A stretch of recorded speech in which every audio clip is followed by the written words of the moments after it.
Hi everyone, and welcome to another episode of Govs on the Go Faculty Spotlight, a podcast featuring faculty in the College of Arts and Letters here at Austin Peay State University. My name is Dr. Buzz Hoon. I'm the Dean of the college. I'm also the host of the podcast.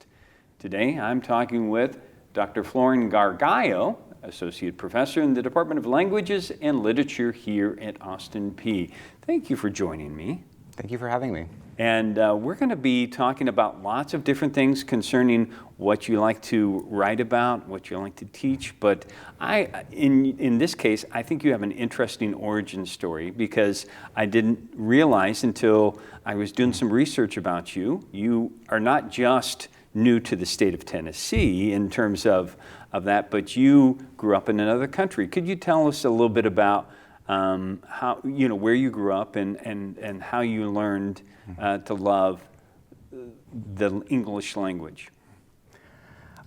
Sure. So I was born and raised in France, but I started learning English when I was fairly young. I lived in lots of different places in France. My father worked for the National Train Service, so it was a little bit like being in a military family. Would move every year, every couple of years. And I developed a passion for reading in English specifically. And I would always try to seek out ways that I could also hear English when I didn't necessarily have access to a lot of English speakers where we were living. So that involved watching a lot of, old, movies from the States, right? That was one of my points of access for English. And then when I went to college, I decided to study English literature. And I had always been drawn to poetry, which later became my research field. But it was really when I first moved to the United States to teach French at a couple of schools in the Northeast that I got to study it for the first time with a class that I audited with someone named William Pritchard. And from there, I decided to sort of study poetry and make that my research field. So I lived in Boston for 7 years for graduate school before coming to Austin Peay here. So it's interesting that you found that as your passion because it really has become something that you focused on. And now that you've had some time looking back, is it the way it's constructed? Is it just the fact that somebody has made this out of thin air? What's the magic about poetry? For me, especially at first, I think poetry allowed me to connect closely with the English language, more so than with fiction, for example. Without the distraction of plot, I could really immerse myself in the language. And I especially enjoyed finding recordings of poets reading their own work and sort of hearing the poem as they heard it themselves, right, when they were composing it. And that's followed me through even today with the research that I do, because a lot of what I focus on when I write about poetry is how poetry engages with different kinds of language beyond it. So with political language, for example, with language of advertising, how poetry absorbs these different kinds of language for its own purposes. That's interesting. And let's talk a little bit about how you made your way to Austin Peay, because I think that's also something I'm always interested in. How did you get to Austin Peay and become, just a wonderful contributor to our department? One thing that drew me to Austin Peay was the fact that the department was seeking someone to teach American poetry specifically, rather than American literature more broadly. So that was something that I found uniquely interesting about Austin Peay.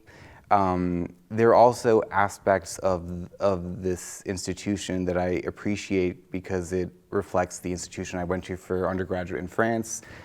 So I like the diversity of the campus, the first generation students who come from different places around the United States, often brought here by Fort Campbell. So there was sort of the quality of the institution and the students here that really appealed to me. And we're glad to have you here as one of our teachers. And what classes do you really enjoy teaching?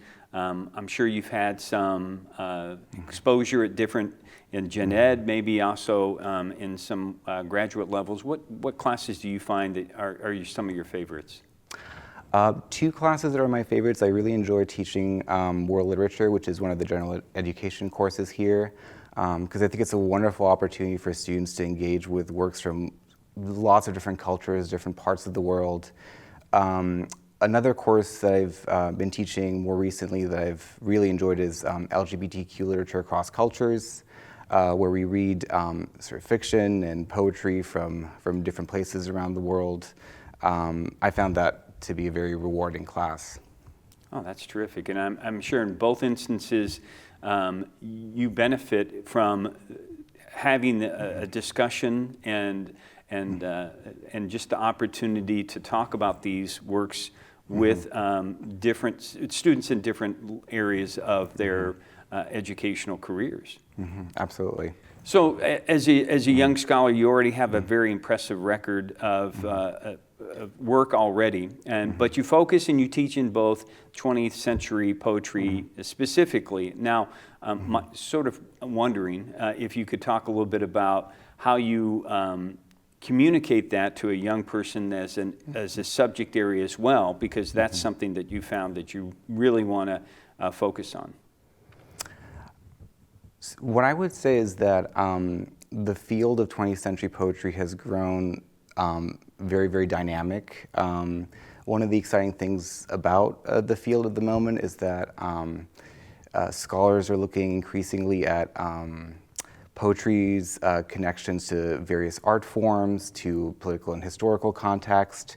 So looking at 20th century poetry can be an access point to all of these different areas within the humanities.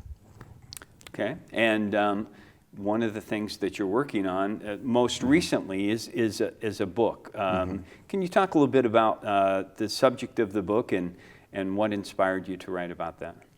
Yes, so I'm working on a book called Queer Illusion, which looks at how LGBT poets from the time of Oscar Wilde's trial to Stonewall have used illusion, so references to previous works, as a way of thinking about their identities and experiences, as a way of creating an alternative literary canon, and finding historical antecedents that they can connect with. And one of the reasons that illusion is so useful to these poets is that illusions are both open and not. So most poets, when they allude to previous work, will not announce explicitly the name of the author that they're alluding to or the title of the work that they're alluding to. But readers who are familiar with the previous work will be able to identify the reference, right? And be able to understand the meaning or significance of that illusion. So when LGBT poets have used illusion to refer to previous LGBT authors, it becomes also a way of connecting to the reader, who might be able to see themselves, right, in the illusion and in the significance of the illusion. Interesting.